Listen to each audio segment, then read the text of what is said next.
Hello, Mr. Ed here. Today is September 2nd, 2017. I'm in the shop here at St. Joseph Abbey, St. Joseph Woodworks right here. And today I'm going to be doing the long-awaited promised video on the B-vac.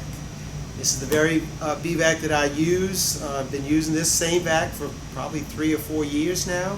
Yeah, it's got full of all the scars and battle wounds on it. But it still works as good as the day that I built it.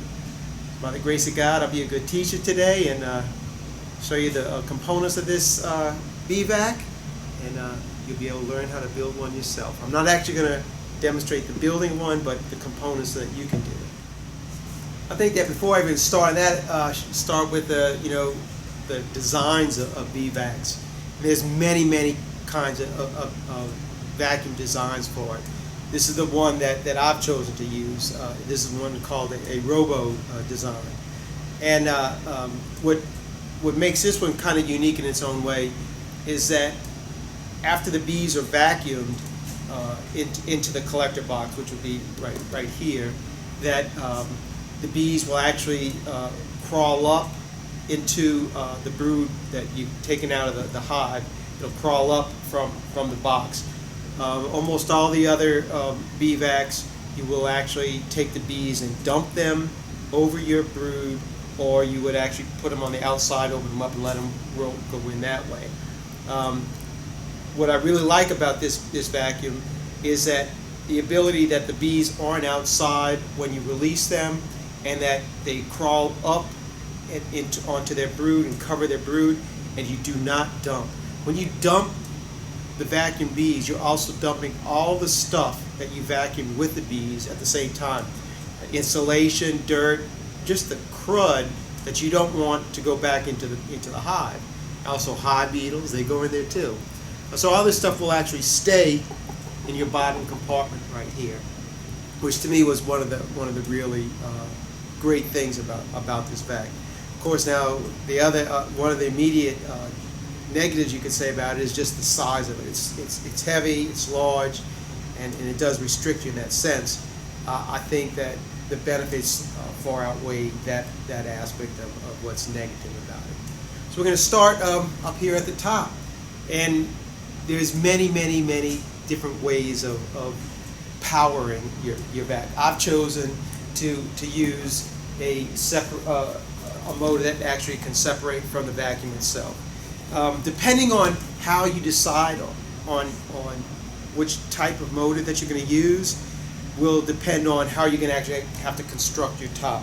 Since I've used a removable head, because I didn't want to carry around another vacuum cleaner, I just wanted to have just the motor part itself. You have to design it a certain way. If you want to use a regular vacuum cleaner and just run the hose from the vacuum cleaner into the top, you can do that. If you want to get a different style of head for the top, you can. There's just all kinds of different motors that you can use to make your vac work. So again, I just use a detachable motor. I also want one with a lot of horsepower. This got 3 horsepower, so that'll definitely last a long time. Plus, I can run this thing for 3 hours, and I'm not worried about it stopping. It's got a filter on it. Right now, it's really clogged up because I haven't cleaned it. But which is another good feature about using why I chose this one too. So, depending on what you're going to use is going to how you're going to have to design your top. So this one, I had to design it so that the motor would actually sit inside of here. You can actually take and use your top piece right here and just drill a hole that you'd run your vacuum hose into it. It's the same thing. You just want to create a vacuum inside your box. This is how I do mine, is this way. I think it's a very simple way to put a vacuum hose in. You just have to bring your shop vac with you when you do it. The other thing that you'll notice, this is actually the regulator to regulate the pressure inside of your that the hose is drawing the vacuum. So I've made my own little regulator right here. And basically what it is just another hole. It's just another hole drilled in your piece of plywood that you will cover a piece with another covering, and then that can actually slide back and forth. The way I did mine is I just put a little piece of plywood there and built a little track on top, and I could just move this, just back and forth, and this regulates how much extra air is going to draw into it, which would then create less of a vacuum. Because this is what's going to determine whether you're killing bees by too much vacuum or not. And then if you don't have enough, you just close your hole until you get the right amount. So that's basically all it is. As far as the depth of your piece right here, that is determined by your vacuum. I had to make this deep so that my vacuum head could actually sit in there. This one I also made because the model that I took this off of, this part slid out. You don't even have to do it. It could all be a fixed design, and you don't even. I actually put screen on the bottom of this. You don't even need the screen right here because your next component of your hive has got a screen in it. So let's look at that piece right now. This is the next component of the hive, and it's the dividing screen. This is what's actually going to separate your vacuum and the bees. And it's just this 1/8 inch, 1/4 inch hardware cloth is all that it is.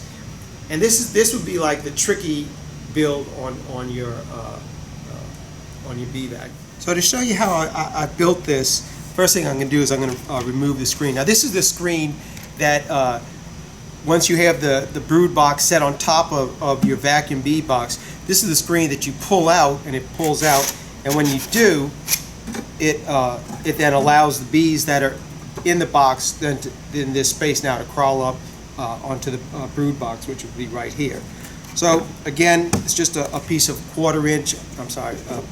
Again, it's just a piece of 1/8 inch hardware cloth that's cut to a certain size, and then it slides in here. So this is the part that may be difficult for if you're not skilled with tools. But the way I built this piece right here is a solid piece of wood. It's one piece of wood. And what I did was that I ran my saw blade right down the center of it. I raised it up to about almost 3/4 of the way through it, where I raised the saw blade. This becomes the track that the edge of the screen runs in and out of. So you get your piece of wood that's that width, and you run a curve through that. It doesn't go all the way through, but it stops. You run it, and you do it on a piece of wood that's going to be long enough to get your 3 sides out of it. And then what you're going to do, looking at the edge, you'll see here's our kerf right here, our saw mark. So what we have is we'll cut a miter ends right here, so that when we put our end piece in, that will actually give us a stop for that screen.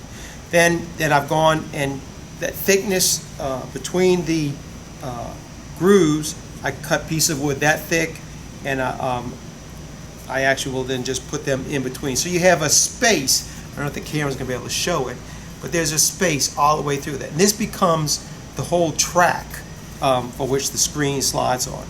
And then when I cut the screen, I will then just I make it fit so that when it goes in there, there's probably about 1/4 inch gap between the 2 edges, but we have plenty of room where we don't have to worry about the bees escaping. This is probably the difficult part of this thing is actually loading this screen into here. It takes a little time to get it in there because it's just a very tight fit, and you really do want it to be tight because as thin of a crack as this is right here, bees still can get through this if that screen wasn't here. And you'll see when you remove this screen from your to let the bees out, bees will start coming out of that little crack, even though it's like 3/16 of an inch. Bees will come out of that. So this is really I would say the difficult part of the box is to build this piece right here, this component. But if you have any kind of woodworking skills, I think you have the capability of doing it. As far as constructing the top part and the bottom part, a dimension of that, it's simply to fit your deep hard body. And you can actually take a deep hard body and cut it to make your bottom and your top piece right here. I didn't do that, but I mean you can do that. So it's a very easy way of doing it. That way you know your proportions are all correct. You know that your frames are going to be sitting. So now this is the second part, the screen divider. Third part of it, of course, is just your regular 10 frame hard body right here. That's all this is. This is what happens is that when the bees are vacuumed inside of the vac, that the space created inside here is a dead air space. The only vacuum that's going on is what's going on in your tube. This is the only place where there's a vacuum. There is no vacuum. It's dead air in here. So what happens, the bees aren't getting thrown around like you would imagine they're doing. What they actually do is as they're vacuumed in, they walk into the box, because once they get past the hose, there is no vacuum, and they'll walk into the box, and then they'll actually walk up onto the frames. So instead of like some of them where you vacuum up and the bees just gather in a net or just in an opening, they're just kind of like hanging out. This one you actually give the bees a place to rest on, and they don't have to rest on each other. So there's always the question of overheating the bees, that they get hot inside there. And this is another really good reason why I really do like this vac, because it does prolong that buildup of heat. And the other thing is too, using your screen right here will allow, once you remove your vacuum head from it, it allows all the heat to dissipate straight up. You could, and I've showed it on videos, putting my hand over there, and I could feel the heat from the bees coming up. So heat is the heat that the bees generate is a very big issue, and you can kill bees with heat. So then the final part of our box would be the bottom part. And here's our bottom. This one I just built out of plywood, but like I said, if you get a deep, you can cut your deep and make your bottom and your top part from it. But what is pretty unique about the design, instead of being a flat bottom on this, it's actually at an angle. I don't know if the camera can pick that up, but this is angled. So what happens as the bees are vacuumed into here, they don't drop down to a flat area. They just come in and they can actually walk at this angle. It's steeped up. And you can see how close it is to the edge right here. They just walk up the board and then onto the frames. And the way I built this is I just drew an angle on the inside of this and put a piece of wood on this, and that's what I stapled it to. There's also I cut two sides on this for that angle, and this is actually resting on the shoulder of this piece and this piece, and then these just staple onto it. Like I said, there's all kinds of ways to do this, and so this is just the way I did it. So just using your abilities to be able to do it the way you know how to do it would be what would work for you. The other thing that is really difficult in really building the box, it's not even difficult building it, but it's finding a gate.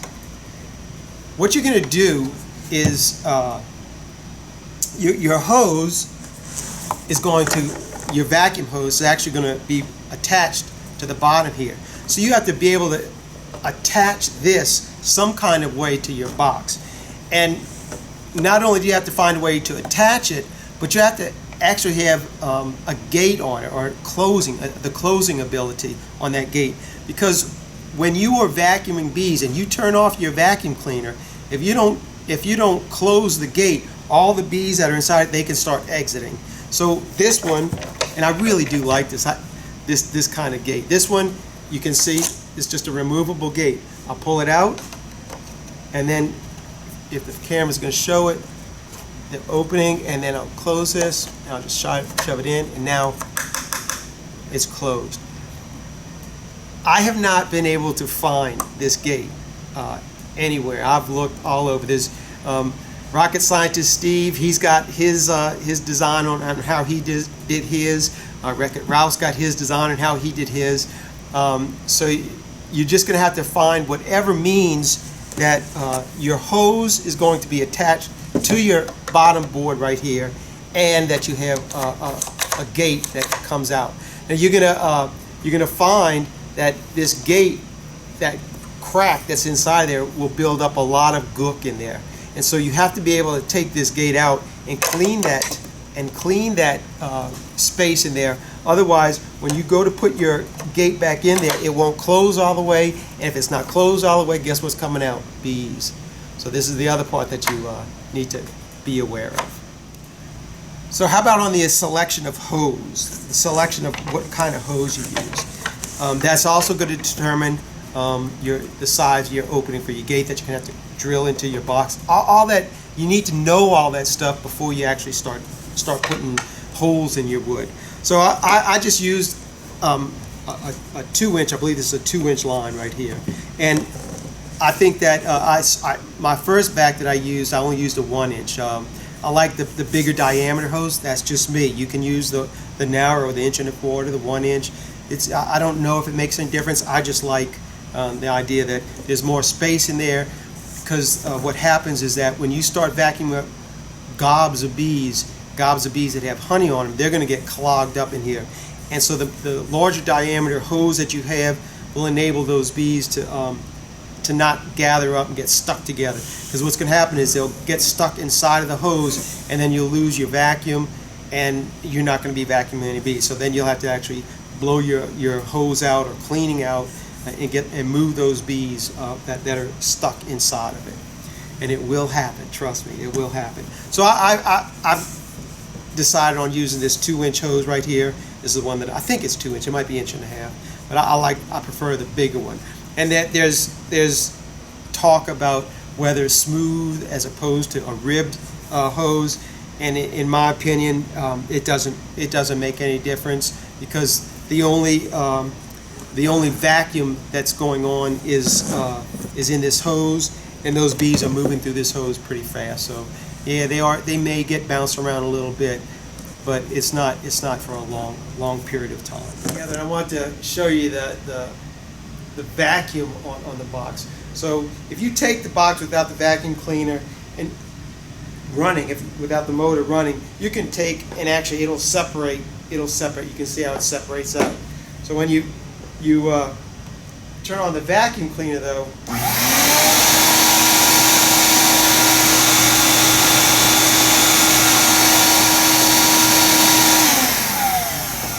you can see